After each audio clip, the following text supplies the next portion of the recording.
Hi, okay, this video is going to be for rational and irrational numbers. We're going to look at module 1. It's on page 27. It's apparently a quiz, numbers 1 through 15.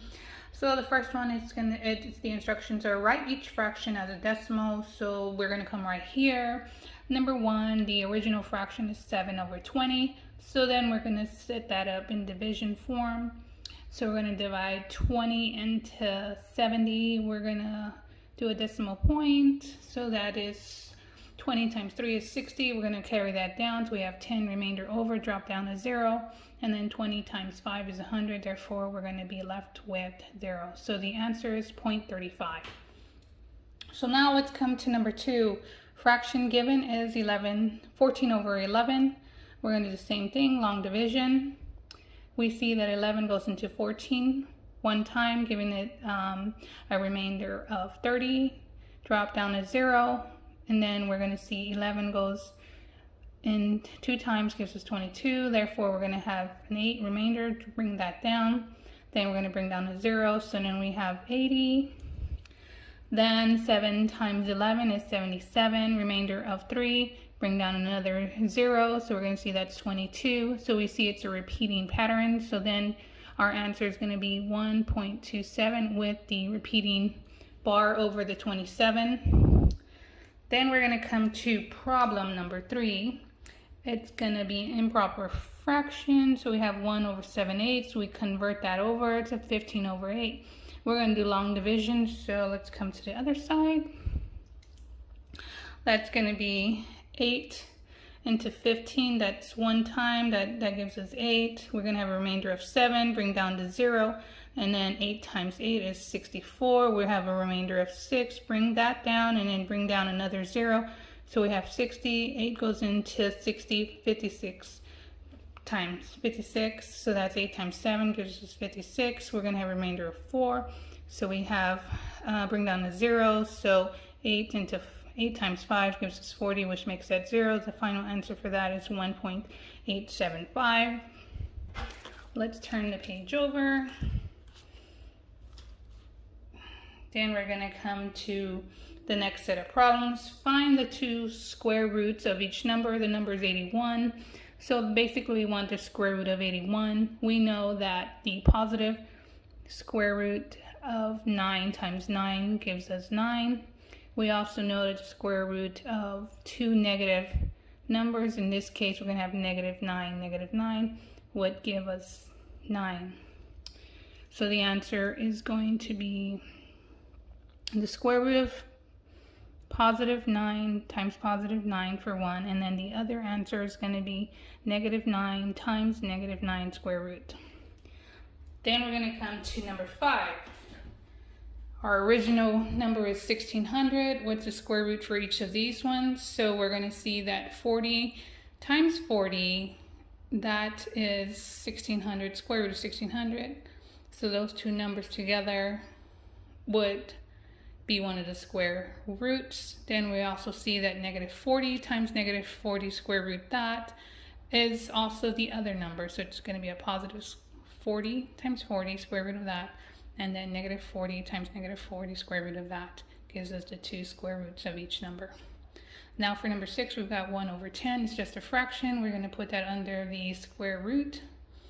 And we know that 1/10 times 1/10 is the same thing as 1/100. So we see that 1/10 times 1/10 is the square root of 1/100. We also know we take the negative of that, 1/-10, negative of 1/10. Those together also will produce 1/100. So these are the two answers. Square root of 1/10 times 1/10. Square root of -1/10 times -1/10. So those are the square roots for each of those numbers.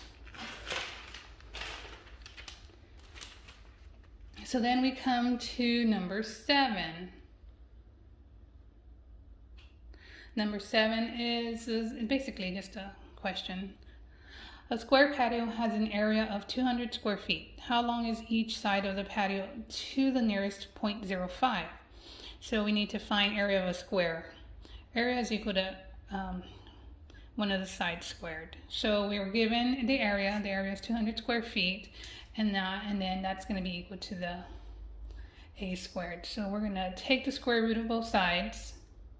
Square root of a squared is a. Square root of 200 square feet is approximately 14.14 square feet. So that's the answer for 7. So then we come to section 1.2, sets of real numbers. Write all names that apply to each number. Our given number is 121 over the square root of 121. We know it's real, we know it's rational, we know it's an integer, and it's whole.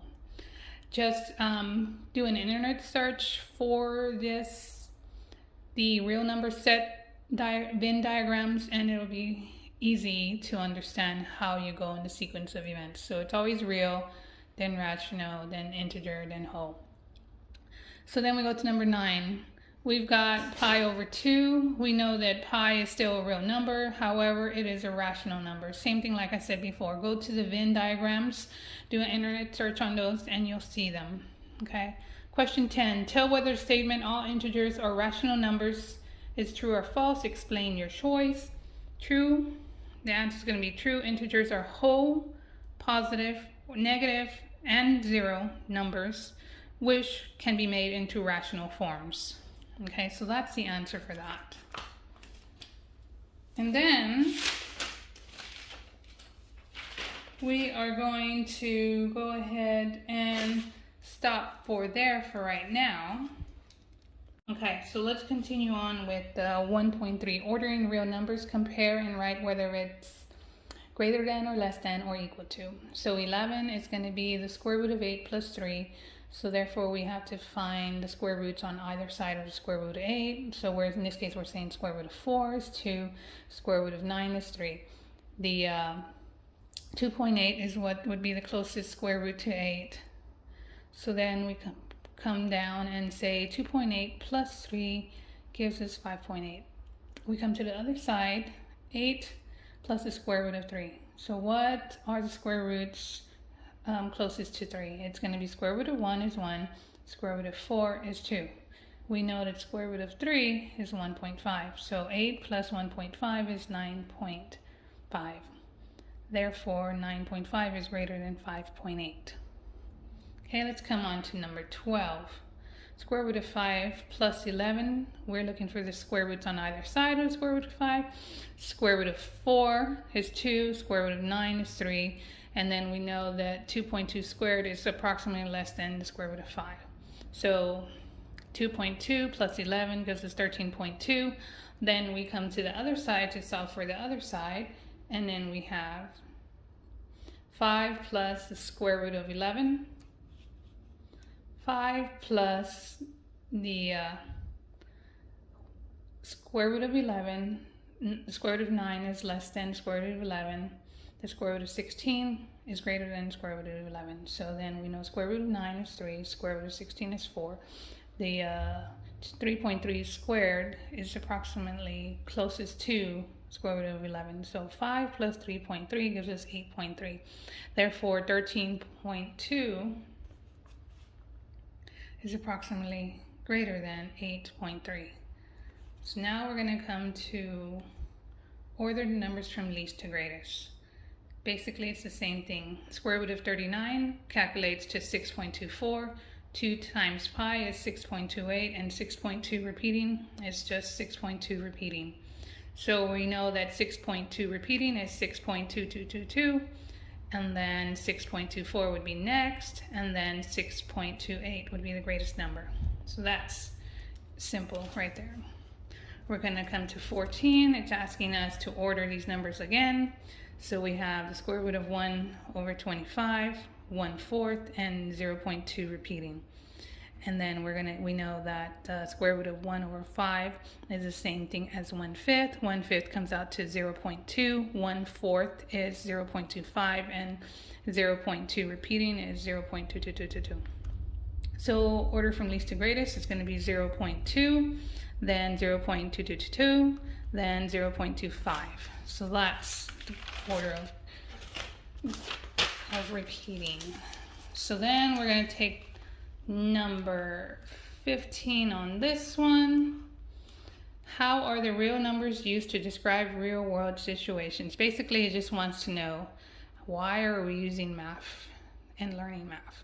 So in this case, we're rationalizing that real numbers are used for recording numbers, taking measurements, and repeating values. So basically, the answer is, you're basically saying real numbers are used in everyday real situations to record data and just being able to convey that information to somebody else. So that's the end of this video. We have to still complete module 1, mixed reviews, but we'll do that in the next video.